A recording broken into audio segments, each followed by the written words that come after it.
This is an unboxing of a Prinz Astral refractor. Let's open and see. I just always wanted to have one of these again, and now I'm going to open it. There is a second layer, which is this cardboard, and now I'm going to open this cardboard. Oh, I'm surprised it's a wooden box. Look at it. Made in Japan.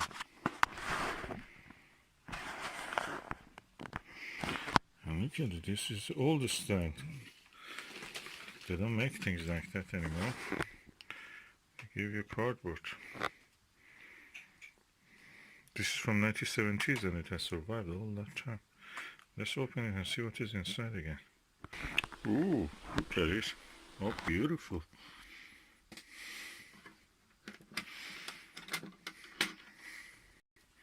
This is a vintage telescope. In a proper box. Ooh, wow. Look at that. This is a 60mm ultra-azimuth mount.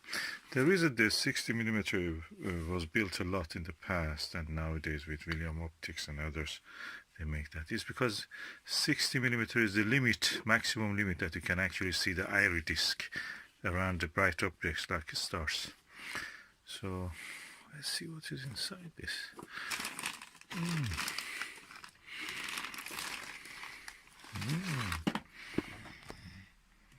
Okay, this is the optical tube.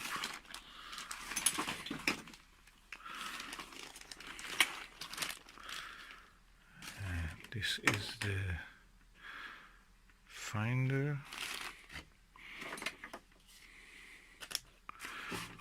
This is the mount head. A bit old, but really cleaned. These are the eyepiece caps. Border lens. Oh, they used to build the border lens really big. And these are all the lens holders. This is the 6mm, and that is 12.5. And there's more here.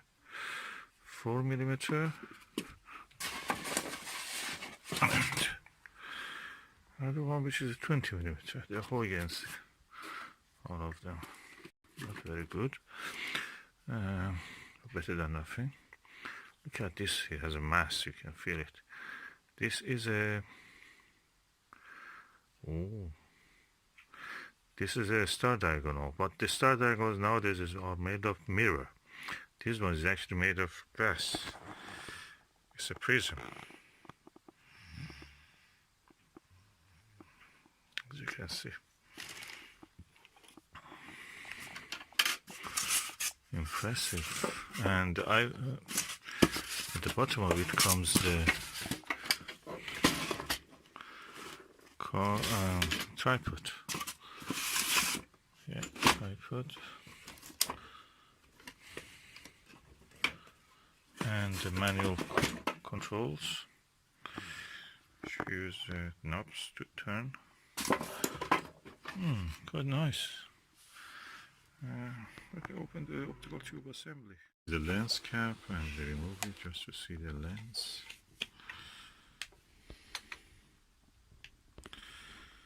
The lens look relatively clean, of course, in this shiny flash. You don't see all the blemishes. Let me turn off the flash. Just take it against the light.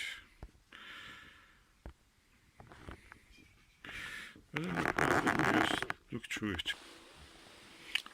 Quite impressive, and for 60mm, that's quite impressive. Let me just set it up and see how it looks. Set up the telescope, and I'm looking at it. The eyepieces, of course, are 0.96, less than 1 inch diameter. I must say that the reason people buy these things is mostly nostalgia. They talk about the Japanese, optics and so on. I've not seen with any of these Japanese optics telescopes anything special. I think even the simplest of the Chinese Skywatcher telescopes are superior to this. And Yeah, I'm really disappointed actually. I don't know if people make all the time videos about how good they are. I think it's most nostalgic from the time that they were kids. Yeah. I don't see that good thing in this one. They say it varies, but yeah. How many of this you have to buy to just get one good one? With the Skywatcher, everything you get is a standard. It's good. It's made in Shenzhen or somewhere in China. All are the same. Which one I prefer? Yeah, I prefer Skywatcher, Chinese.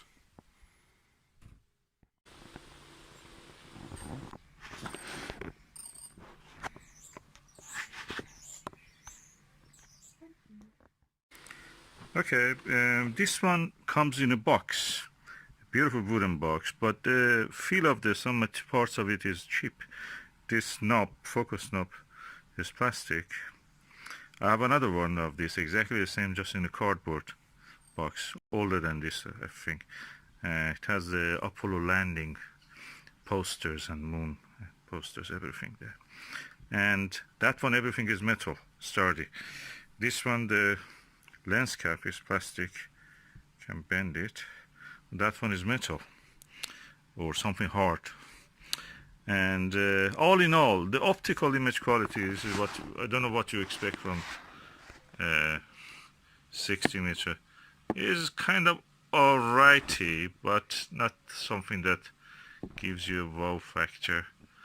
Of course, it's a smaller eyepiece. You cannot really focus with this camera easily on that. It's alright if you don't have any other telescope, that's alright, but if you have better ones, Skywatchers and Chinese products are really superior to this ones. That's what I can say. I was looking at the at the fruits of this tree in front of me. In the background of the sky, I didn't see any chromatic aberration, so that's a good point.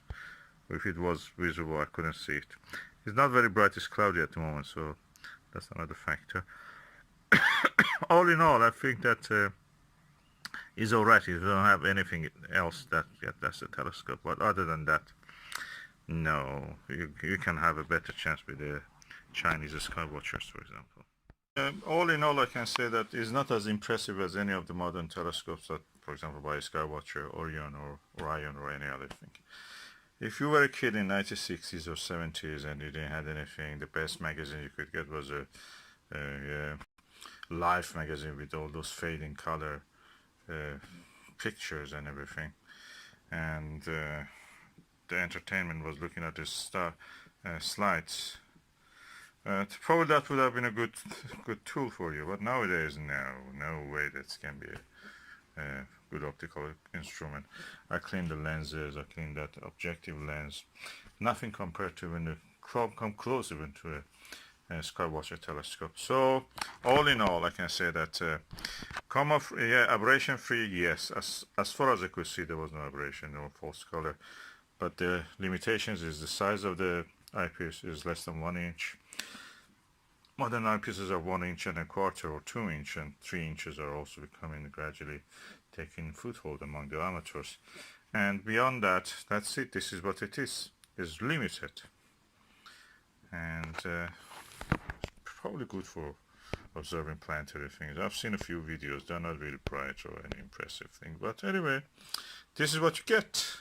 If you lived in the 90s, 70s, and all your world was a few fading or not very colorful magazines or slides or your own books. Nowadays we have all this equipment to get information from around the world.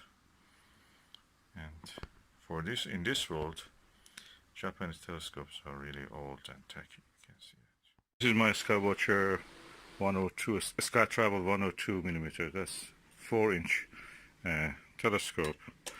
There's a lens cap. I'm removing it. This is the lens. I thought I saw something which may be the initial stages of fungal growth, so I'm just trying to clean it to see what will happen if it is outside surfaces. I remove the shield here and we go see. Oh, I'm quite impressed by the ease of use of this cleaning of this telescope. You put the lens assembly, can be screwed, Everything inside is nice. The color, look at this glittery color, they're very beautiful. And they have been built to be easy maintained and at the same time easy to work with. Okay, I'm now going to put the dew shield on it. As you can see, dew shield has also some felt around it. I'm going to blow some air into this and clean it also. Okay, I'll put this now back. Let me have a look before putting the lens cap on. And I'll use the eyepiece just to see how it is. Sharp. That is what we have to call Chinese technology. Best image quality. Forget about the Japanese telescopes or American telescope. China is the next best, or is the first best now.